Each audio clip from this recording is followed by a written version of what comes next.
दोस्तों, अगर आपने जेसन हॉरर स्टोरी के बाकी पार्ट्स अभी तक नहीं देखे हैं तो पहले आप उसे देख लें, वरना ये स्टोरी आपको पूरी तरह से समझ में नहीं आएगी। पिछली वीडियो में आपने देखा था जेसन को स्मैक लगाने के बाद गुल्ली और बुल्ली पुलिस की कार लेकर वहाँ से भागते हैं, लेकिन तभी वहाँ सोफिया दौड़ते हुए आती है और गुल्ली बुल्ली को आवाज लगाती है। बुल्ली सोफिया की आवाज सुनकर गाड़ी रोक देता है और फिर गुल्ली गाड़ी से बाहर निकलकर देखता है तो उसे सोफिया खड़ी हुई नजर आती है।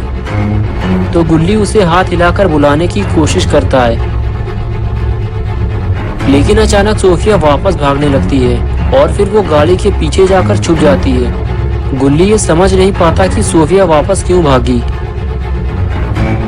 तभी गुल्ली गाड़ी से बाहर निकलकर देखता है तो उसे पता चलता है कि सोफिया वापस क्यों भागी और अब गुल्ली और बुल्ली को भी यहाँ से निकल लेना चाहिए। गुल्ली गाड़ी के अंदर बैठता है और गुल्ली से कहता है कि जेसन को मारना बहुत मुश्किल है, इसलिए मैं जा रहा हूँ बाबा को बुलाने। तुम सोफिया को जेसन से बचाने की कोशिश करो। अगर हम दोनों यहाँ से चले गए तो जेसन सोफिया को मार देगा। गुल्ली ने बुल्ली की बात सुनते हुए कहा, ठीक है, तुम जाकर बाबा को लेकर आओ, मैं सोफिया को जेसन से बचाने की कोशिश करता हूँ। और फिर बुल्ली गाड़ी लेकर वहाँ से चला गया और बेचारा गुल्ली सोफिया की जान बचाने के लिए गाड़ी से नीचे उतर गया। और अब आगे की स्टोरी देखते हैं।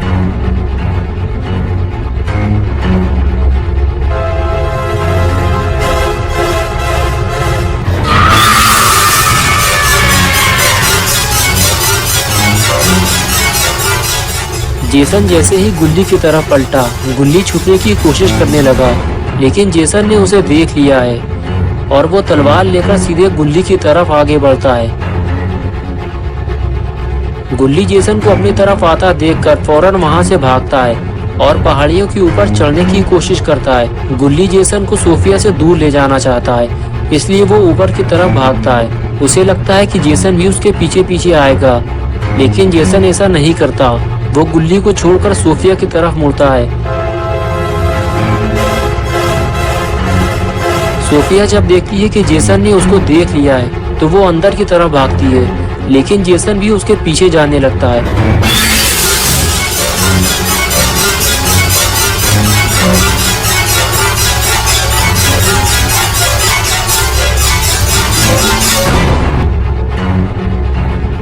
सोफिया को कुछ भी समझ में नहीं आता कि वो जाए भी तो कहाँ जाए। अगर वो ऐसे ही अकेले भागती रही तो ज्यादा देर तक जिंदा नहीं बचेगी, जेसन उसे मार देगा। और इधर ऊपर चढ़ने के बाद गुल्ली सोफिया को ऊपर आने के लिए कहता है। वो कहता है कि सोफिया तुम भी ऊपर आ जाओ, वरना जेसन तुम्हें मार देगा और मैं भी कुछ नहीं कर पाऊंगा।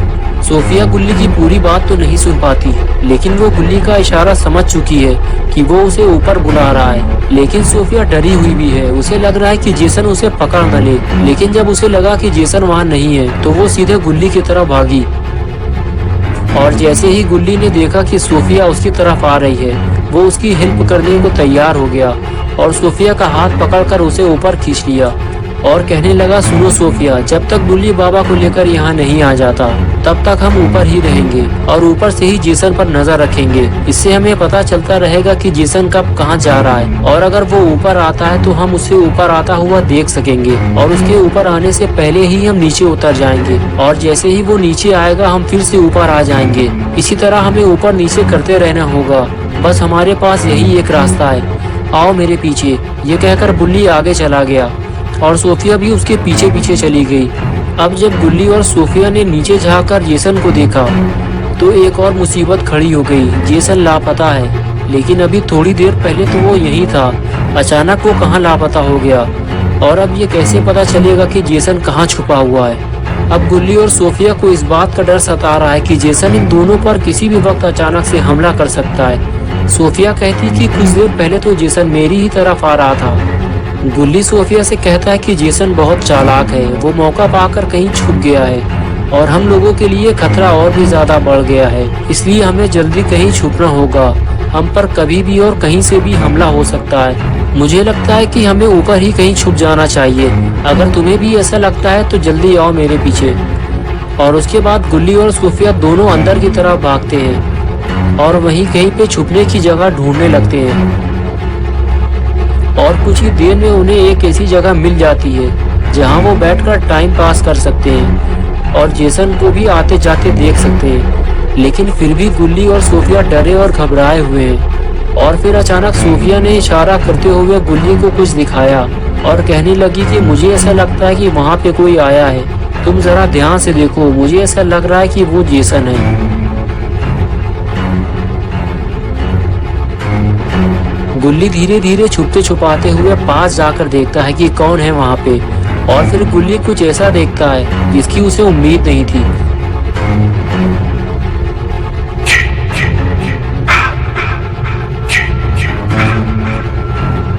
और फिर वो सोफिया के पास जाकर उसे बोलता है कि तुमने ठीक कहा था सोफिया, वो जेसन ही है, वो छुपकर हमें देख रहा था। इससे पहले कि वो हमारे पास आए हमें जल्दी नीचे उतरना चाहिए। ये कहकर गुल्ली और सोफिया दोनों वहां से फरार हो जाते हैं, लेकिन दोनों को नीचे जाते हुए जेसन ने देख लिया है।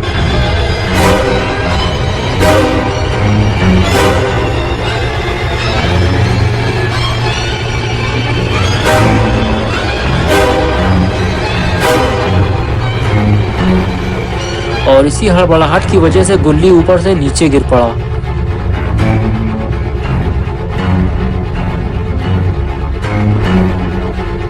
लेकिन अच्छी बात तो ये है कि गुल्ली को ज्यादा चोट नहीं आई, और सोफिया ने जब गुल्ली को उठाया तो वो उठकर खड़ा हो गया, और फिर दोनों जेसन से अपनी जान बचाकर वहां से भाग खड़े हुए।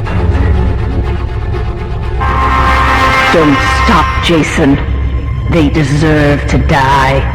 Make them suffer like we did. और इधर अपना बुल्ली बस गाड़ी लेकर बाबा के पास पहुंचने ही वाला है। अगर बाबा घर पे मौजूद हुए तो वो गुल्ली और सोफिया की मदद करने जरूर आएंगे, लेकिन अगर बाबा नहीं मिले तो बुल्ली को खाली हाथ वापस लौटना पड़ेगा, और फिर जेसन इनका क्या हाल करेगा पता नहीं। बुल्ली गाड़ी से बाहर झांककर देखता है तो बाबा उसे एक्सरसाइज करते हुए दिखाई देते हैं। वैसे भी अभी सुबह के 4 बजने वाले हैं, और बाबा सुबह 4 बजे से पहले ही उठ जाते हैं और उनकी पहलवानी चालू हो जाती है। बुल्ली को ये देखकर बहुत राहत मिलती है कि बाबा घर पे मौजूद हैं। बुल्ली को देखते ही बाबा बोले, क्या बात है बुल्ली, आज सुबह सुबह तुम भी पहलवानी करने आए हो? बुल्ली बोला, मैं पहलवानी करने नहीं आया, मेरी स्कूटर का पेट्रोल खत्म हो गया था, तो मैं और बुल्ली जल्दी घर पहुंचने के चक्कर में एक गलत रास्ते पे चले गए थे।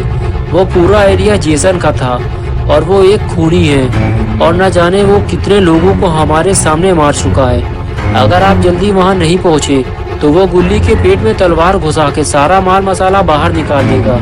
बाबा ने जब ये सुना तो वो गुस्से में आ गए, और फिर वो अपने घर के अंदर चले गए, और बुल्ली उनके बाहर आने का इंतजार करता रहा।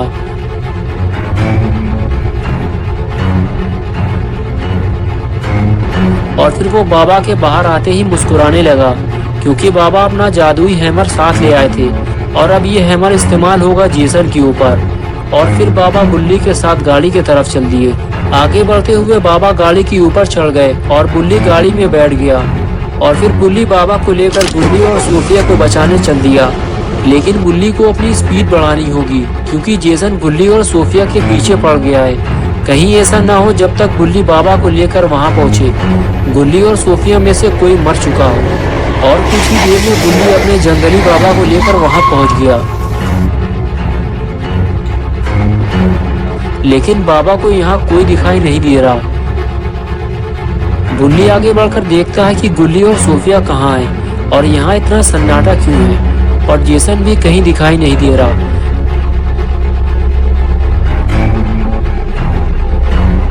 वो रहा जेसन, वो है खूनी जेसन, ऐसा बुल्ली बाबा को हाथ दिखाते हुए बोला, और कहने लगा, जरूर उस घर में गुल्ली और सोफिया मौजूद हैं। तभी जेसन उस घर का दरवाजा तोड़ने की कोशिश कर रहा है।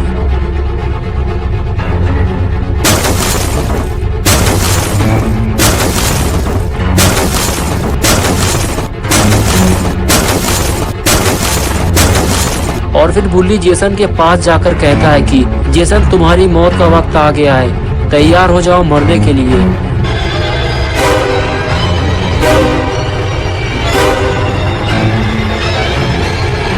और जैसे ही जेसन बुल्ली की तरफ आता है, बुल्ली वहां से भागता है और उसे बाबा के पास ले जाता है, और बाबा जेसन के पास आने का इंतजार करते हैं। और फिर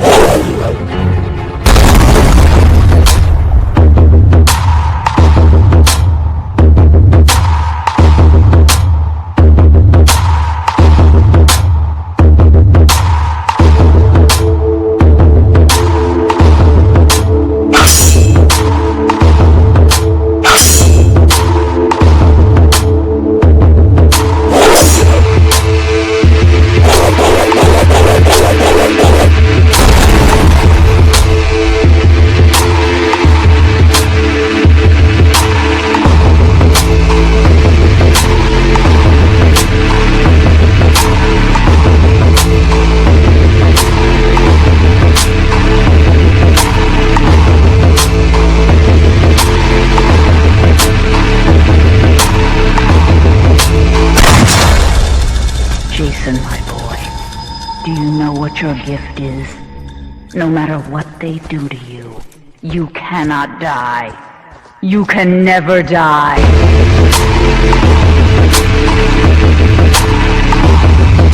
अरे ये क्या, इतना मार खाने के बाद भी जेसन उठ गया। अब ये पीछे से बाबा पे हमला करेगा। लेकिन तभी गुल्ली ने चिल्लाते हुए बाबा को बताया जेसन पीछे से हमला करने वाला है। और बस फिर क्या था, बज गई जेसन की घंटी।